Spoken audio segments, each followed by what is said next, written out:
Balik lagi di Nan Ferry Irawan, tentunya masih bareng aku Ferry. Dan kali ini aku mau bawakan sebuah kisah seorang pendaki ya. Seorang pendaki yang pernah villa di tahun 2018. Kalau nggak 2018, 2016 ini. Cerita ini sempat heboh sih. Waktu itu ada seorang pendaki yang mengalami kejadian-kejadian yang bisa dikategorikan sebagai kejadian yang mistis gitu lah. Kejadian yang susah diungkapkan dengan kata-kata gitu, susah dijelasin gitu. Dan cerita ini cukup serem sih, dimana pendaki ini mengalami kejadian yang beruntun, nggak cuma sekali tapi berkali-kali gitu, menjadikan pendakian dia kali ini sangat unik gitu, sangat enak untuk kita ceritain lagi. So kita akan masuk aja ke ceritanya ya. Dan cerita kali ini adalah cerita yang terjadi di Gunung Gede yang di Cianjur. Oke, kita masuk ke cerita.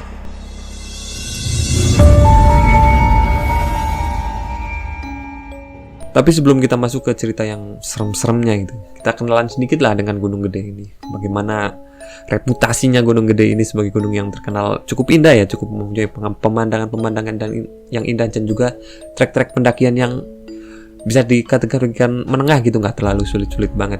Jadi bagi para pendaki-pendaki pemula itu bisa lah kita naik-naik ke Gunung Gede gitu. Gunung Gede ini terletak di ruang lingkup di Taman Nasional Gunung Pangrango ya, di kawasan Cianjur dan juga di Sukabumi. Jadi Gunung Gede ini terbagi menjadi dua kabupaten, sebelah di Cianjur, sebelah lagi di Sukabumi. Ketinggiannya adalah 2.958 meter di atas permukaan laut. Kalau nggak salah tuh puncak tertingginya. Sedikit legenda dari Gunung Gede ini supaya antar nyambung aja dengan cerita yang akan kita bawakan nanti ya. Jadi cerita legenda dari Gunung Gede ini itu menyangkut dari cerita adanya Eyang Surya Kencana ya. Itu adalah salah satu eyang dari putra Dalem Cik Gundul dan RD Arya Wiratanu I yang merupakan pendiri Kabupaten Cianjur ya, yang menjadi bupati pertamanya Kabupaten Cianjur. Dan dikatakan bahwa Eyang Surya Kencana ini adalah hasil pernikahan dengan jin gitu. Jadi notabene si Eyang Surya Kencana ini adalah jin gitu, yang dipercaya menunggu di salah satu tempat yang dikatakan lembah Surya Kencana, yang lembah terkenal banget di Gunung Gede, yang katanya lembahnya keren banget. Aku belum pernah kesana, aku pengen sih. Nah, di tempat itu Eyang Surya Kencana itu menjadi seorang pimpinan atau penguasa bangsa-bangsa jin yang ada di daerah itu, daerah lembah Surya Kencana. Terlepas dari cerita legendanya, kita akan masuk ke cerita di mana seorang pendaki perempuan kali ini bernama Assyria Putri. Kita sebut aja Putri ya. Putri ini mendaki Gunung Gede ya, Gunung Putri ya, daerah Cibinong ke arah Gunung Putri. Kejadian ini terjadi di lembah paling terkenal, paling indah gitu, lembah Surya Kencana. Pendakian kali ini adalah pendakian yang telah direncanakan berwaktu-waktu yang lalu, yang akhirnya bisa terrealisasikan. Justru ini membuat tambah semangat gitu, excited banget untuk pendakian kali ini, yang berharap dapat pemandangan-pemandangan indah dari gunung-gunung gede ini. Dan tentunya akan banyak sekali cerita yang menyelimuti pendakian Putri kali ini. Perjalanan dari base camp Putri mulai jam 7 pagi, dan seperti hari-hari biasa lah gitu, rame. Apalagi di itu ya, akhir pekan kan pasti rame banget, membludak banget waktu itu di Gunung Gede. Cuacanya cerah, semuanya ceria, bisa trekking dengan indah gitu, menikmati perjalanan di jalan-jalan setapak, menikmati suasana pedesaan dan juga matahari yang cerah. Tentunya asik banget kita trekking bareng teman-teman dengan suasana yang cukup menyenangkan gitu. Mereka terus menapaki jalan setapak demi setapak, melalui jalan setapak terus lurus mengikuti trek sampailah mereka di pos 4 yang perjalanan itu agak susah gitu karena pengunjung saat itu menumpuk, sehingga Putri dan teman-teman itu memilih untuk beristirahat sambil menunggu keadaan agak selah gitu. Setelah agak selah, mereka lanjut lagi dan sampailah mereka di Surken ya, dan mereka mengcamp di tempat itu. Mereka menghabiskan malam di situ beristirahat dan sampailah ke paginya. Setelah pagi yang agak kesiangan ini, jadi mereka itu bangun agak kesiangan mungkin karena kecapean gitu. Setelah semuanya sarapan dan siap-siap, mereka kembali lagi melanjutkan perjalanan. Perjalanan semuanya tanpa hambatan ya, dari awal perjalanan sampai naik ke atas itu sampai puncak seakan tidak ada hambatan, semuanya fine-fine aja, semuanya bahagia gitu. Tapi sayangnya sesampainya di puncak itu kabut itu menyerang gitu. Jadi kabut itu menutupi semua area sehingga kita susah itu mendapat pemandangan di Gunung Gede, yang harusnya bisa melihat Gunung Pangrango kan keren tuh dari puncak Gunung Gede. Tapi sayangnya waktu itu kabut dan ya mau gimana lagi, namanya alam itu nggak bisa diprediksi kan. Dan mereka pun memilih untuk kembali lagi ke tendanya untuk beristirahat gitulah. Jadi ya walaupun nggak dapat pemandangan yang keren-keren, tapi setidaknya mereka udah sampai ke puncak dan menikmati suasana yang ada di Gunung Gede Pangrango ini. Sampainya mereka di tenda, mereka beristirahat, dan ketika menjelang sore ya, kira-kira pukul 2 sore itu, mereka berencana mau turun gitu. Ya udah kita turun aja gitu. Nah, ketika mereka turun ini, ketika hampir memasuki pos 3, mereka bertemu seorang pendaki perempuan juga yang sedang dipapah teman-temannya. Pendaki perempuan ini bernama Vina. Dikatakan Vina ini kesleo gitu, kakinya sakit sehingga harus dipapah untuk turun ke bawah. Turun dari gunung itu kan susah ya. Jadi apalagi kita mengalami cedera kaki itu akan menambah kesusahan kita waktu turun. Dari bertemunya putri teman-temannya ini dan rombongannya si Vina ini, itu akan bermunculan kejadian yang sungguh wow gitulah, sungguh serem gitu, creepy gitu. Dimana waktu itu putri melihat si Vina itu sedang kesusahan gitu. Sama pendaki kalau melihat orang lain kesusahan kan pasti ingin membantu gitu kan.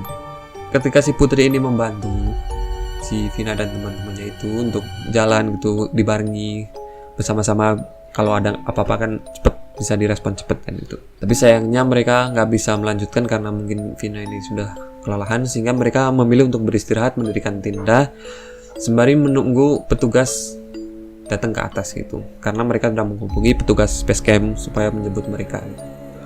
Dan sayangnya kejadian saat itu, ketika mereka beristirahat itu, Vina sedang kesakitan karena kesleo gitu, dan mereka terpaksa beristirahat. Tiba-tiba hujan turun dengan deras gitu. Tiba-tiba hujan turun dan deras, mereka tidak bisa melanjutkan ke bawah. Hujan di atas gunung itu emang bener-bener gede, dan petirnya itu bener-bener kayaknya tuh deket banget gitu. Kalau yang udah pernah naik gunung terus merasakan kena badai atau kena hujan di gunung, itu bakal bener-bener ngerasain tuh gimana rasanya itu terkena hujan di atas gunung. Tuh bener-bener wow, gede banget, beda banget kalau kita ada di bawah gitu. Itu beda banget. Dan dari sinilah mulai terjadi bermunculan hal-hal yang di luar logis gitu lah. Ketika mereka beristirahat, itu mereka berusaha untuk saling ngobrol, menghangatkan suasana gitu, agar suasananya itu tidak tegang gitu, tidak menakutkan gitu. Walaupun saat itu emang menakutkan, emang hujan gede pas, petir dan juga angin yang sangat kencang gitu. Namun tiba-tiba Vina ini tubuhnya menjadi dingin, mukanya menjadi pucat, lemas gitu, dan tiba-tiba Vina tidak sadarkan diri. Gak ada yang tahu Vina kenapa tiba-tiba kayak gitu. Setelah teman-temannya berusaha membangunkan dengan pukul-pukul lirih di pipinya, digoyang-goyangkan tubuhnya gitu, tiba-tiba Vina tersadar. Namun yang menjadi anehnya adalah matanya itu melotot, tapi tatapannya itu kosong gitu. Dengan tatapan kosong, Vina tersadar gitu. Mukanya itu putih, pucat banget gitu, pucat pasi gitu. Di luar hujannya sungguh deras, membuat suasana ini semakin menjadi tegang gitu. Ketika teman-temannya berusaha untuk mengajak dia ngobrol gitu, mengajak komunikasi dengan Vina itu diem aja gitu. Seakan nggak ada respon gitu. Namun tiba-tiba Vina itu mengeluarkan suara-suara aneh yang entah apa maksudnya gitu. Mengeluarkan suara-suara yang nggak ada orang satupun yang mengerti apa yang diucapkan si Vina ini. Ketika Vina ini ngomong-ngomong yang nggak jelas itu, Vina itu dengan tatapan yang sungguh tajam gitu, tajam menyeramkan gitu, membuat seluruh teman-temannya ini takut, benar-benar takut, nggak tahu apa yang harus dilakukan gitu. Kayak mau lari aja, tapi nggak mungkin, dia teman kita yang nggak mungkin lah kalau kita tinggal lari gitu. Teman-temannya berusaha bertahan dan mencoba untuk menyadarkan Vina dengan memanjatkan berbagai macam doa sebisa mungkin, terus dibacakan doa dan ayat-ayat suci. Akhirnya Vina pun mulai tersadar gitu. Ketika si Vina ini mulai tersadar gitu, mungkin belum seutuhnya kesadarannya itu muncul, tiba-tiba teman yang satu yang bernama Dinda itu, tiba-tiba dia muntah-muntah, lemas gitu, dan dilanjutkan dengan menangis yang sekencang-kencangnya itu, lalu berubah lagi tertawa gitu. Sikap si Dinda ini membuat seluruh isi tenda ini bingung.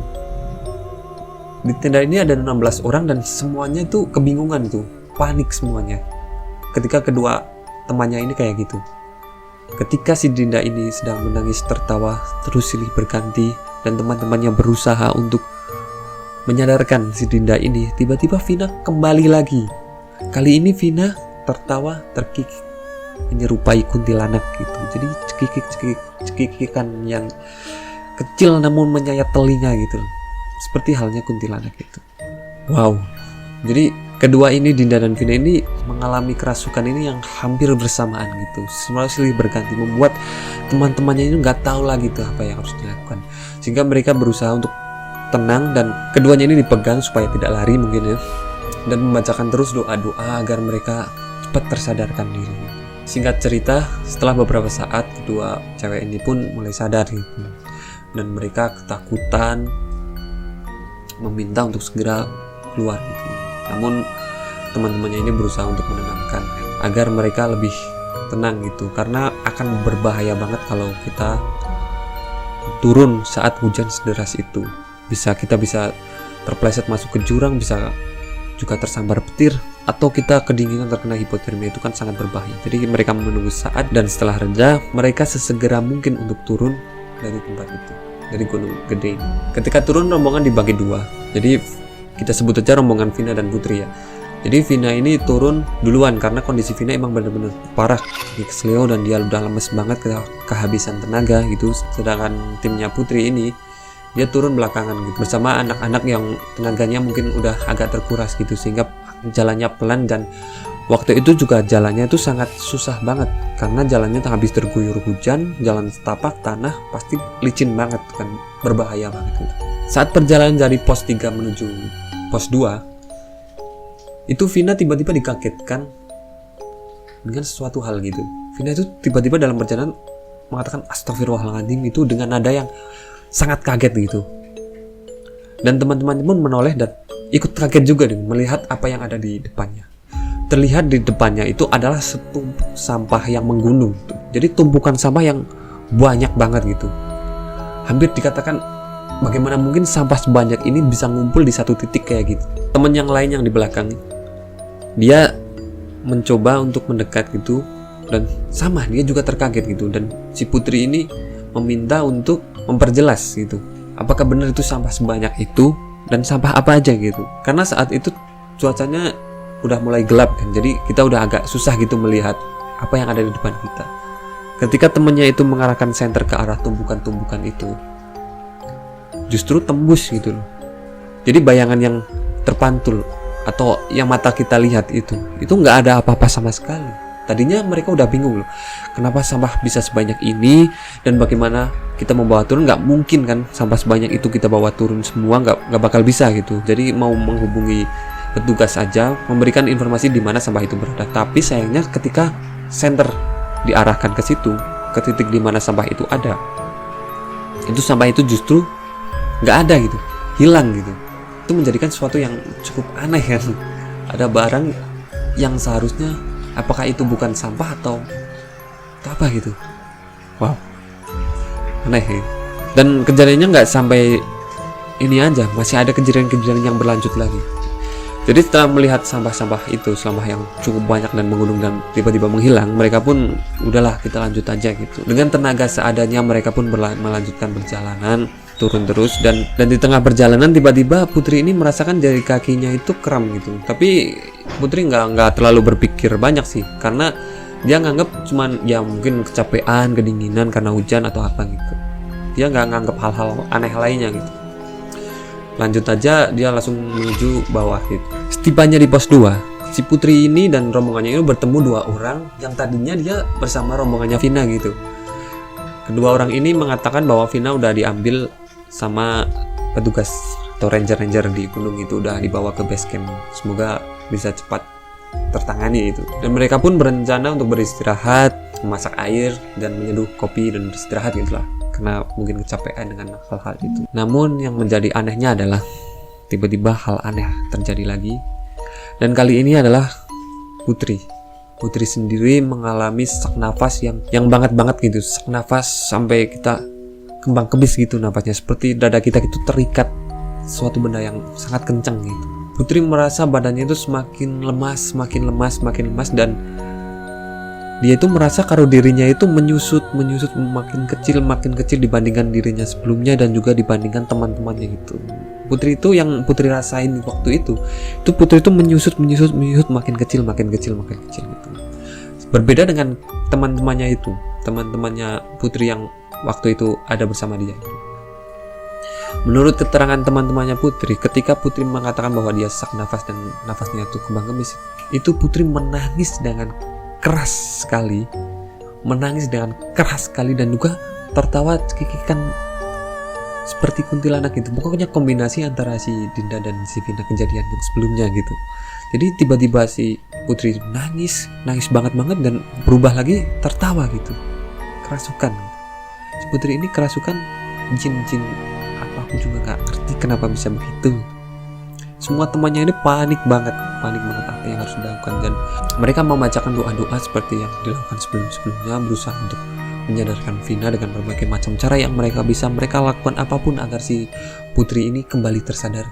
Singkat cerita, Putri pun tersadar, dan tanpa berpikir panjang, tanpa apapun lagi, Putri meminta dengan musik keras untuk turun segera saat ini juga. Mungkin Putri udah nggak kuat lagi dengan yang dia alami sebelumnya itu. Banyak sekali kejadian kan, tapi nggak cuman sampai situ, masih ada ujian nyali mereka lagi. Nyali mereka masih terus diuji. Lalu mereka pun melanjutkan turun ke bawah, tapi sebelum sampai pos 1, mereka mendengar sebuah dentuman atau ledakan keras gitu, seperti gempa bumi. Mereka bergetar gitu, semuanya bergetar, dan salah satu temannya tiba-tiba mengalami kejang-kejang, mata melotot ke atas gitu. Kembali lagi seluruh tim ini pun panik lagi, dan mereka berusaha untuk mengganti pakaian yang tadi kejang-kejang itu supaya lebih hangat lagi, dan berusaha membacakan doa. Akhirnya dia pun tersadar lagi, dan langsung mereka turun, nggak berhenti lagi, nggak istirahat lagi. Udah mereka langsung aja turun sampai ke pos 1. Untungnya di sana udah ada ojek sehingga mereka bisa menggunakan jasa ojek untuk sampai ke base camp. Sesampainya di base camp, Putri berharap Vina segera sembuh dan pulih kembali, dengan si Dinda ini udah hampir pulih kembali gitulah, udah bisa sadar kembali, udah normal kembali gitu, dan Putri berpesan agar setiap pendaki yang naik ke atas satu rombongan itu tidak memecah. Jadi naik bareng, turun juga bareng gitu. Apabila mau memisah menjadi 2 rombongan, itu harus dengan alasan yang benar-benar kuat dan dilakukan dalam hal yang urgent banget gitu, yang benar-benar penting banget, sehingga harus dipisah rombongan ini. Jadi seperti itu cerita dari Arsya Putri yang sempat viral ya, sempat heboh gitulah. Cuman ceritanya menarik sih, itu benar-benar bikin kita tegang gitu.